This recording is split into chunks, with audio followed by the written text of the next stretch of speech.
Hello, welcome this evening, afternoon, or morning, wherever you're tuning in from. This is Dr. Brenda Roach, but you can just call me Brenda. I'm a neuropsychologist by trade during the day hours, and in the evening hours, I help people through my health and wellness business meet their health and wellness goals. So I'm doing a 21-day series. We're on day 8 today on really looking at how do you set goals. How do you set goals that you will actually achieve? So many of us have set goals over time, and we just don't do it in a way that's going to be effective in order to really help us achieve those goals. So how do we set those goals so that we can be really effective in meeting those? So we're going to talk about that this evening. And again, if you're finding this helpful, give me some comments down below. Let me know you're here. If you catch this by a replay, please put #replay down below. Let me know where you're tuning in from, and share this with other people if you think it can be helpful for them as well. And again, my name is Dr. Brenda Roach, but you can just call me Brenda because it's just much easier. So tonight we're going to talk about accountability strategies. What do we do? So when we set goals, we really need to be held, we need to come up with some strategies to really help us be accountable.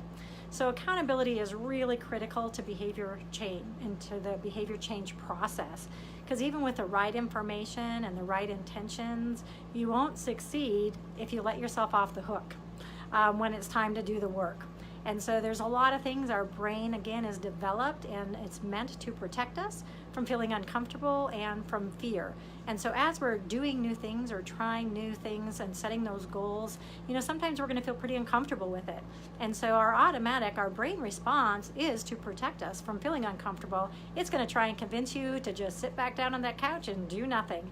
And so you really need to come up with these accountability strategies to really help you overcome what your brain is naturally trained to do.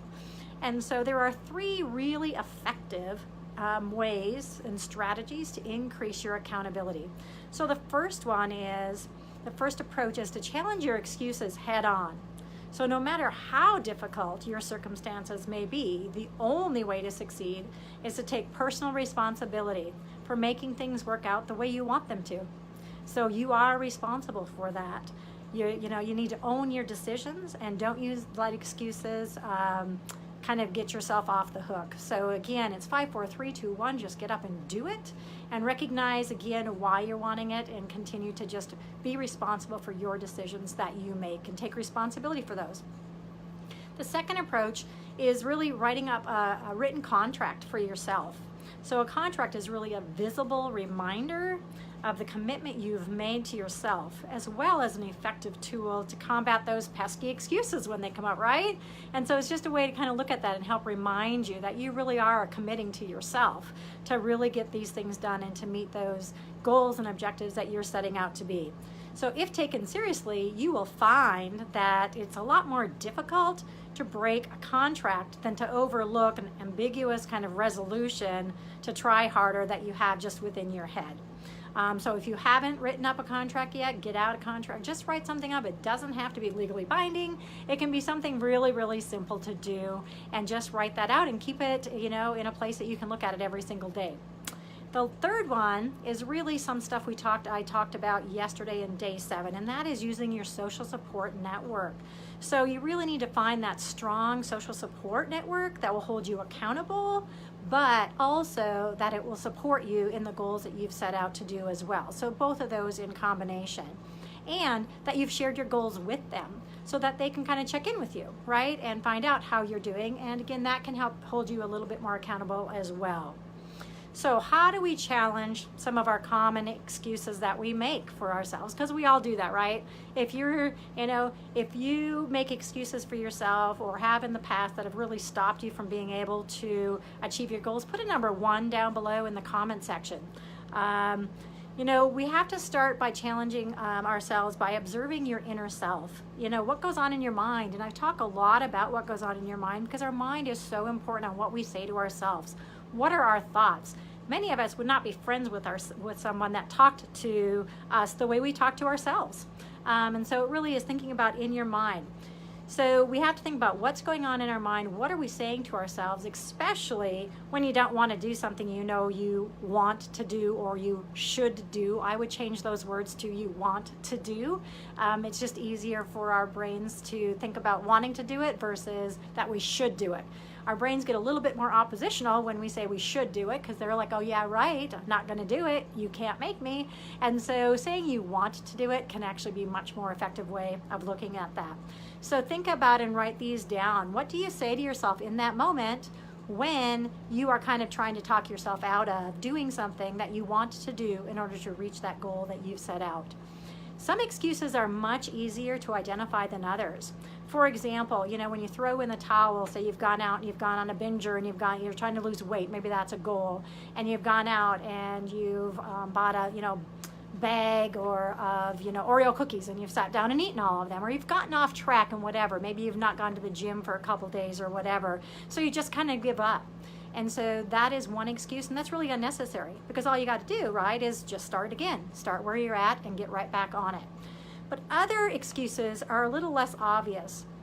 For example, many people feel like they don't have enough hours in the day, to fit in some exercise or to make healthy meals. But in most cases, it's just a matter of improving your time management and really looking at your time management, or finding a system that works better for what your time management allows. And so it's looking at that and really developing some plans around that. So it's identifying, again, what are the challenges and what can you do about them. So that's the next step, is identifying appropriate counterbalances or countermeasures.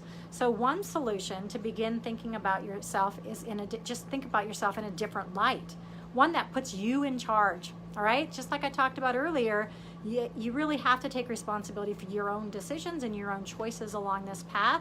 And so really thinking about how you're putting yourself and how you're talking to yourself and thinking about it. So for each excuse or rationalization that your brain comes up with, think about an effective countermeasure for that.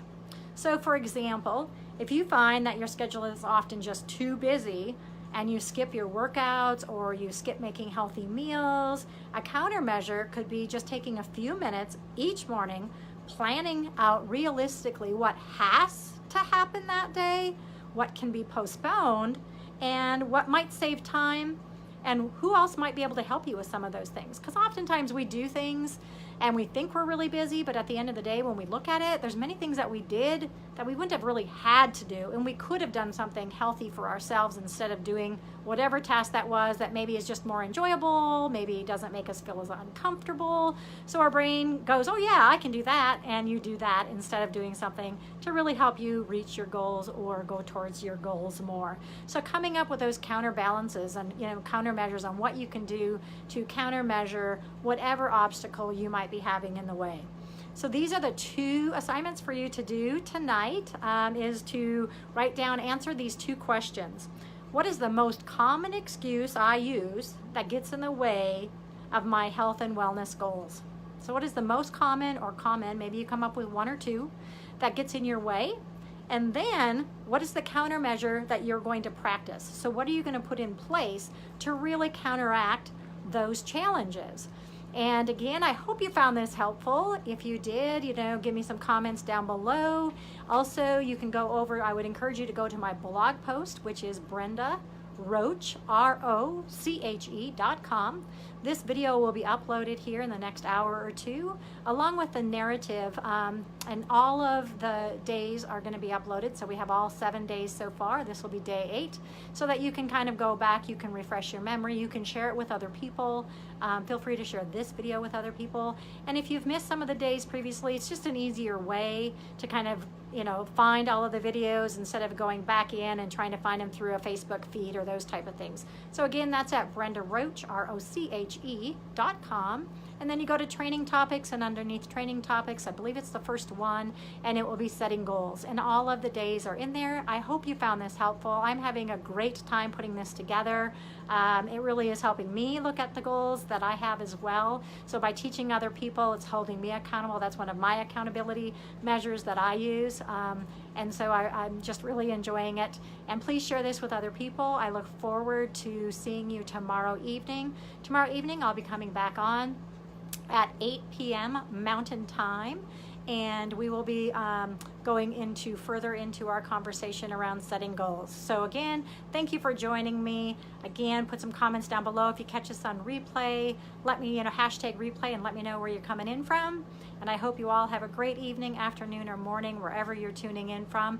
And I look forward to continuing on this journey of getting healthy along your side. Thank you. Good night.